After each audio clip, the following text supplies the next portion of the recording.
Olá, boa noite. Hoje, 22 de novembro de 2018. Há 10 anos aconteceu em Santa Catarina a maior tragédia ambiental do estado. Por isso, o Furb Notícias de hoje é especial. Vamos mostrar um documentário produzido pelo portal O Município Blumenau. Parte dele foi feito com imagens de arquivo da Furb TV e entrevistas com profissionais da universidade. Relembre agora como foi o novembro de 2008, o mês da catástrofe no Vale do Itajaí, e o que avançamos em prevenção de lá para cá.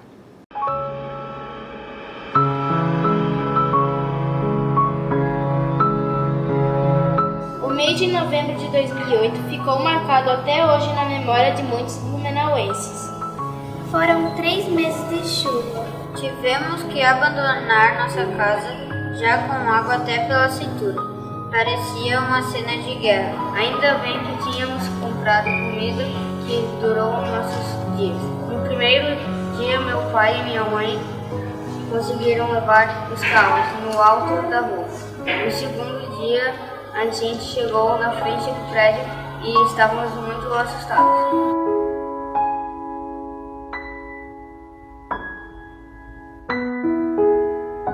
A partir de agosto, setembro, começou a chover bastante, outubro choveu bastante. E chegou em novembro, já tínhamos até excedente de água no solo.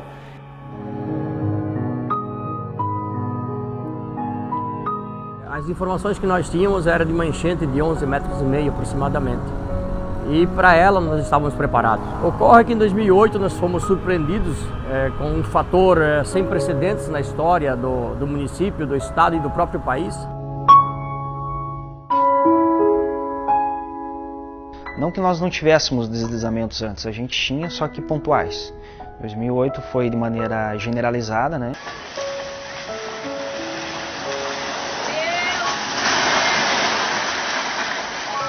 Foi depois de 2008 que se intensificaram as ações de prevenção de desastres em Blumenau. A tragédia serviu para repensar o trabalho da Defesa Civil, antes voltado para inundação e agora com foco em deslizamentos de terra. Blumenau teve de assimilar um novo vocabulário de prevenção. Já não bastam as cotas de enchente, os abrigos e as estações telemétricas. As áreas de risco precisaram ser estudadas a fundo e o plano de contingência teve de ser atualizado.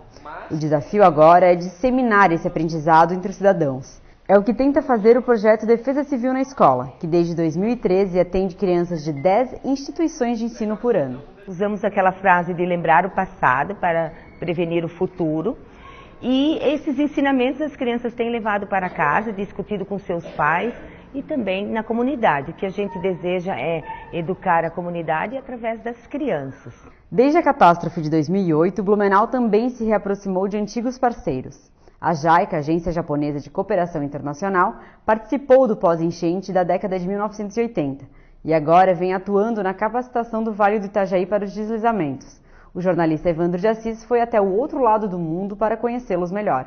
Brasil e Japão têm muitas semelhanças quando o assunto são os desastres naturais, a começar pelo histórico e pela variedade de eventos que ocorrem nos dois países. Por aqui, o tema começou a ganhar maior importância nos anos 1950, após um grande terremoto. Ou seja, são 70 anos à frente do Brasil, e por isso o Japão virou uma referência para nós. Em Fukuoka, a 1000 quilômetros a sudoeste de Tóquio, um centro público se dedica a ensinar prevenção a mais de 100 mil visitantes por ano. O que fazer quando a chuva aumenta e começa a inundar as ruas? E se o fogo atingir um guarda-roupa dentro de casa? Eu vou participar agora de uma simulação de terremoto. Essa sala que vocês estão vendo aqui, ela tem uma mesinha e 4 cadeiras e o solo, ele balança bastante. É mais ou menos como um terremoto de 7 graus na escala Richter. Equipes do Centro de Prevenção também visitam escolas, hospitais, empresas e condomínios. Apesar do esforço, os japoneses convivem com um problema conhecido no Brasil: o desinteresse das pessoas durante os períodos em que não ocorrem desastres. Em julho deste ano, 225 pessoas morreram nas regiões de Hiroshima e Fukuoka em decorrência de fortes chuvas. A maior parte das mortes ocorreu em locais mapeados como de risco. As pessoas podem pensar que um desastre nunca vai acontecer com elas, acham que sempre vão estar sãs e salvas. Os alertas foram emitidos corretamente, mas tem moradores que não evacuaram as áreas de risco. Algumas dessas pessoas foram vítimas. Então temos um desafio de como conscientizar os moradores das áreas de risco a sair quando o alerta é emitido. Os japoneses têm investido no que chamam de medidas não estruturais, ou seja, aquilo que não é necessariamente obra, é educação e conhecimento, uma inspiração para Santa Catarina. Relacionados a desastres no Japão, se vem a ver com a autoproteção, então o cidadão ele é treinado para sobreviver aos eventos, então ele sabe o que ele tem que fazer durante um desastre, né? O segundo ponto que eles abordam é a ajuda mútua, então após um evento, o cidadão ele tem um treinamento para ajudar o seu familiar ou o seu vizinho. E o terceiro ponto é aguardar ajuda pública. Educação do ser humano. Eu acredito que esse caminho que a gente está trilhando ainda, que a gente está buscando ainda nós não conseguimos chegar na sua plenitude. Na nossa cidade isso é histórico, né? Esses eventos acontecem com frequência, então é muito importante para que a comunidade e principalmente, né, as nossas crianças que serão o nosso futuro tenham conhecimento de como lidar e como podem ajudar em momentos realmente de necessidade. Foi um evento totalmente diferente. A chuva foi muito alta, né? Nós temos aí, diz que chovia no máximo 150 milímetros num dia.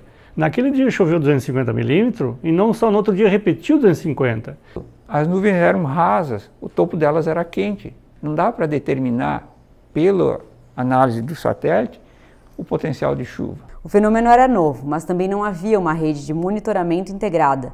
Hoje, com as novas ferramentas como o radar de lontras e os dados das estações telemétricas e meteorológicas, os modelos de previsão estão mais confiáveis. Além de avançar em novos mecanismos de monitoramento, manter o que já existe é um desafio para Santa Catarina. As estações telemétricas do Vale do Itajaí são um melhor exemplo disso. A gente colocou as estações zero bala em Blumenau, que é o ponto-chave, né, que precisamos dos dados aqui, né, em Apiúna e Ibirama. E o resto, se não vir os datalog novos, isso não vai muito longe. O ano que vem, ali por fevereiro ou abril, elas vão parar. Ou vão começar a mandar dados errados. Uma pergunta que se pode colocar é como seria para a comunidade do Vale do Itajaí se essas informações não fossem mais produzidas. Depois do grande desastre, também foi preciso conhecer melhor o solo. Em 2009, Blumenau criou a Diretoria de Geologia, com uma equipe dedicada a analisar as áreas de risco do município. Através desses profissionais, então, a gente faz essa cartografia e gera uns mapas. Hoje, o município ele tem aproximadamente 80 mil pessoas morando em área de risco, segundo a estimativa do IBGE recente. Essa água que descia tudo aqui, isso aqui desmoronou tudo ali, já tinha caído pé de árvore, tudo sem luz, né? A única coisa que eu cheguei aqui, eu só vamos abandonar tudo, só vamos descer. Eles quiseram que a gente pegasse e fosse para abrir. E eu, na verdade, eu queria retornar. A minha mulher até chegou a fazer aquela assinatura dos prédiozinhos. E eu não quis. 25 mil pessoas ficaram desalojadas e 5 mil não tinham para onde ir em Blumenau. 77 abrigos foram abertos na cidade e o último deles só pôde ser fechado mais de 2 anos depois. Mesmo as lições de 2008 se observa que não foram, absorvidas por elementos do poder público, porque se observa que em locais como aquele, as ocupações continuaram. As reformas de casas, até construções novas aconteceram. E áreas de risco continuam sendo ocupadas em Blumenau. A nossa fiscalização tem um trabalho muito árduo. Não raras as vezes nós nos deparamos com pessoas invadindo esses locais, tentando construir residências, umas de forma inadvertida, mal orientadas, e outras também sabendo, mas querendo ocupar da mesma forma que ela ocupa aquele local, achando que não vai mais acontecer. Com a cooperação técnica dos japoneses, a Defesa Civil de Blumenau vem padronizando protocolos de alerta e o armazenamento de dados. Medidas não estruturais é mais econômico, não precisa muito dinheiro para mapear o risco e para identificar para risco e para conscientizar as pessoas que entendem os riscos. Então, nós só escolhemos medidas não estruturais para ter um resultado imediato, sem ter muitos investimentos. Blumenau hoje tem meteorologistas próprios do município, da própria Defesa Civil. Nós estamos recebendo agora equipamentos chamados PCDs, que vão monitorar a umidade do solo e dependendo da profundidade dessa umidade nós temos condições de identificar a possibilidade de deslizamentos. 10 anos atrás não havia alerta Blue, avisos da Defesa Civil por SMS, nem mapeamento das áreas de risco.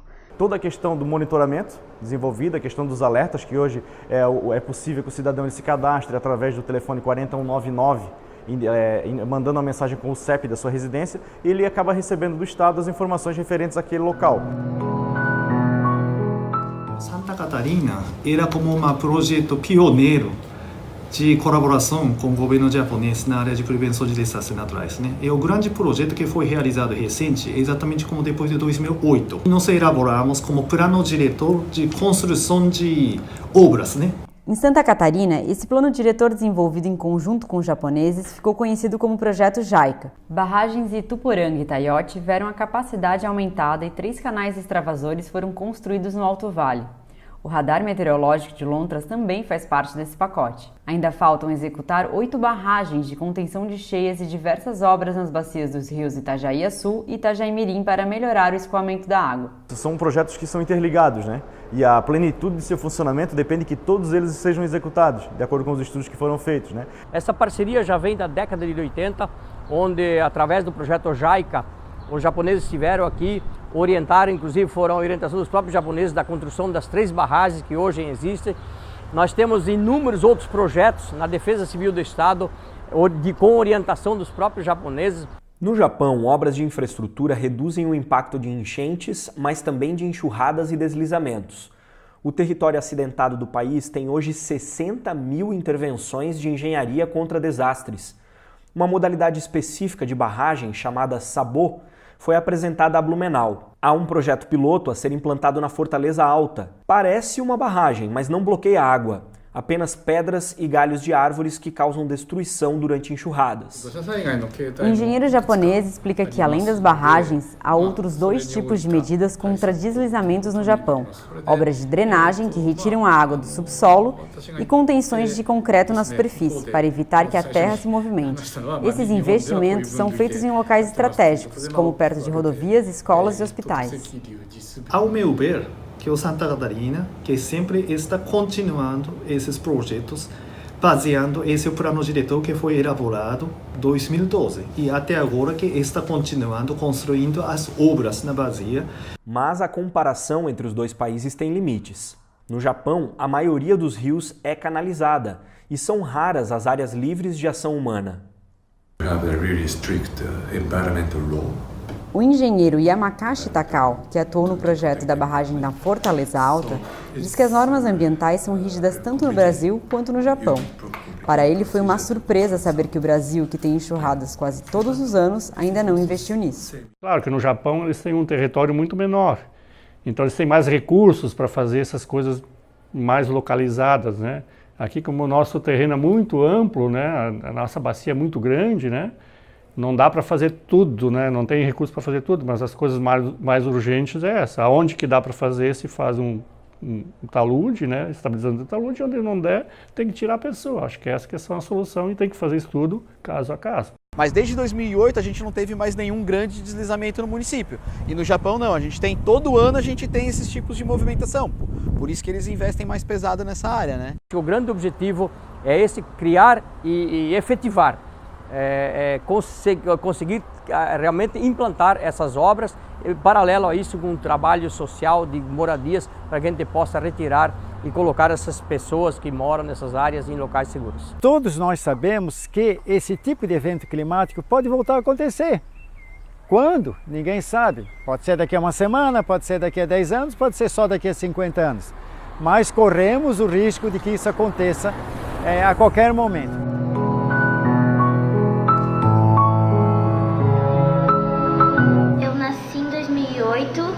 Daí o meu pai disse que morreu 135 pessoas na enchente e 2 ficaram desaparecidas nesse dia.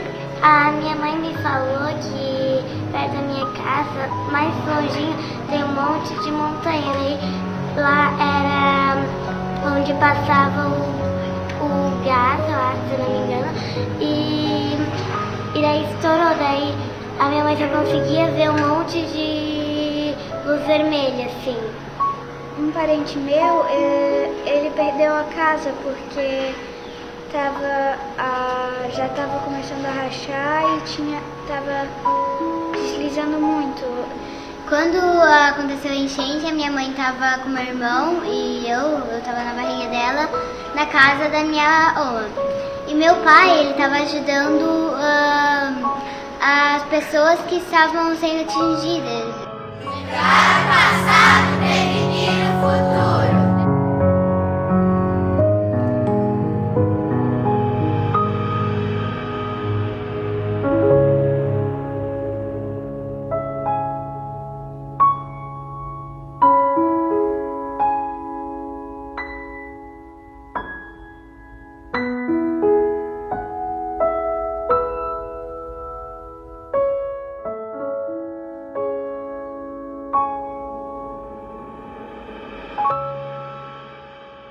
E o FURB Notícias vai ficando por aqui. Lembrando que se você quiser rever esse documentário, ele está disponível na íntegra no portal O Município Blumenau.